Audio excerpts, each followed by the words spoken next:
Dharma Talks by Mogok Sayadaw, the 22nd of October 1961. Wrong view and emptiness. Dharma has general meaning. Actually it's truth, Visākha, or function rightly. When greed and anger happen, mind-body has to follow them. Mind with greed creates greedy form, lobha rupa, etc. On the highest level of Vipassana meditation, bones become hooked joints. It happens by its own Dharma. Mind and mental states can make the physical body without decomposition. The Buddha's bones became chained joints. Wholesome, unwholesome and kamically indeterminate Dharma, abhyakata, create their own physical forms respectively. Therefore, this physical body has to follow the nature of the Dharma. Unwholesome dharmas create unwholesome bodies in woeful planes, etc. The body is an assemblage of dharma. Turn the mind into the body will see wholesome and unwholesome dharmas arise without a person or a being. It's only the dharma assemblage of wholesome and unwholesome mental states and its form. This is dispelling wrong view leading to woeful planes. If we don't observe, and it becomes a problem. By seeing in this way we become the disciples of the Buddha. Today I'll give the emptiness teaching of no personality and being. Without this knowledge wrong view will not fall away. A person, a being is only in speech but without an essence. With this firm decision, at the same time, the taints of wrong view, ditthya sava, are ceased. By knowing it as the Dharma assemblage taint of ignorance, avijjasava, also ceased. Analyzing the Dharma carefully will find out that it's conditioned and impermanent, seeing only the replacement and the passing away. For example, eating is replacement and defecating is passing away. Therefore, in this body only replacement and vanishing exist. It's only conditioned phenomena and impermanence. Anekavata sankhara tilde conditioned phenomena are truly impermanent. This is the function of the aggregates. The whole day this is their duty. Continuously replacing is conditioned dukkha. Impermanent dharma destroy it. Every time the deer gave birth, it was eaten by the tiger, a Burmese proverb. It happens in this way. Don't you become disillusioned with it or not? You all turn your mind to the businesses only and not to the aggregates. If you turn the mind to the aggregates, you'll want to end the conditioned phenomena and impermanence. The noble beings see this and take no interest in it. Therefore, the Buddha said that no replacement and change is Nibbāna. It's the greatest happiness. People think about Nibbāna in many ways, but none of them is true. By direct experience, Nibbāna is no replacement and change. I want you all to see this, but don't think you can see only this much. Why? By seeing this process more and more, it becomes disgusting and displeasure and not wanting any more. These replacing and changing process become quicker and quicker, later only seeing the passing away. Take this as your knowledge is rising up, at first seeing a lot of the arising and the passing away of phenomena.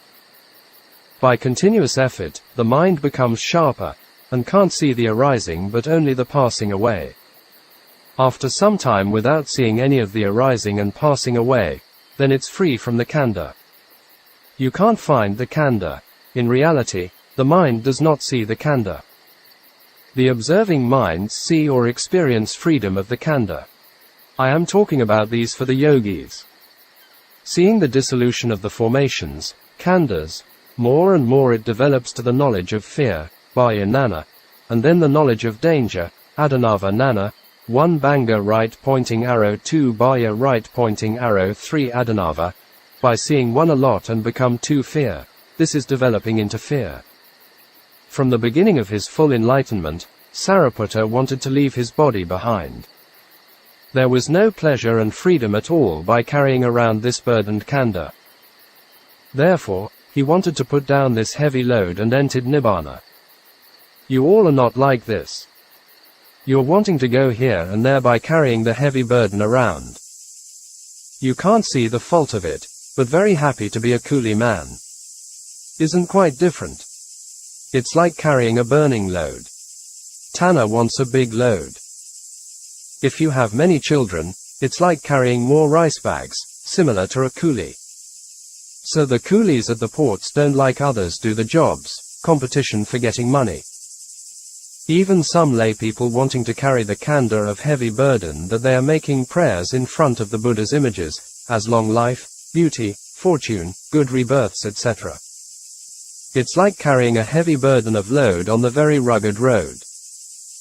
Sariputta mentioned that even at the time the world came to an end, he would be free from carrying Mount Meru on his back, if he had one, but never from the life of a kanda bearer, even the world ended. Nibbāna is the ending of Sankhara and Anicca, arising and changing. Tesam Vupasamo Sukho tilde the ending of them is happiness. Sankhara and Anicca are our contemplation. It means the arising and passing away of your kanda. In the end, not seeing any of them is arriving at the first stage of Nibbāna. As mentioned in the first sermon, discourse, i.e., seeing the Dhamma. Anyone not seeing impermanence is still blind and crazy. Go to see a lot of them and become a normal person. The Buddha said that in ending one's own dukkha, it's quicker and better. There are 4 piles of excrement in the room. If you want to clear up later, it becomes smelly. During realization of Nibbāna, kamic resultant bodies still exist, but in the mind of the yogi does not see it. People around see the body, but the yogi himself is not. Because the defilement sends one to the lower planes is eradicated. When the Buddha in fruition state couldn't see his own body, yogi own experience and other around him are different. If someone still has defilement, others can't bear his smell. Before the first council, Mahakassapa made a remark on Ananda, "We have a smelly ram among us." At that time Ananda was still a stream enterer, Sotapanna. It does not bother you, but to the Aryas, noble beings. Sankhara and Anicca are the same as arising and passing away. Anicca vata sankhara, upada via domino, upajatava nirujanti, tesam vupasamo sukho. Tilde, formations are truly impermanent. Their nature is arising and passing away. After arise has to cease, their ending is happiness.